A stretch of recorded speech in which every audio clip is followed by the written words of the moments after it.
حضور صلی اللہ علیہ وآلہ وسلم کو عرب کلچر کے مطابق بہترین پرورش کے لیے سعد قبیلہ میں بھیجا گیا، اور آپ کے لیے اللہ پاک نے حضرت حلیمہ کا انتخاب کیوں کیا، اور حضرت حلیمہ نے آپ کی کس طرح پرورش کی، اور پھر آپ اپنی والدہ کے پاس کتنا عرصہ رہے، اپنے دادا کی سایہ شفقت کتنا رہے، اور دادا کے بعد آپ کے چچا نے آپ کی پرورش اور حفاظت کس طرح۔ حضور صلی اللہ علیہ وسلم کی آمد ہو چکی ہے۔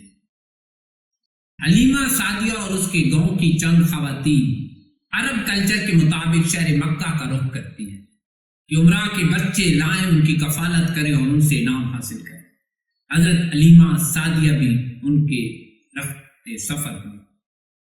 حضرت حلیمہ کی اونٹنی کمزور تھی اور وہ پہنچنے میں لیٹ ہو گئے۔ جب آپ مکہ پہنچی تو دیگر دائیاں مختلف بچے لے کر واپس آ رہی تھی۔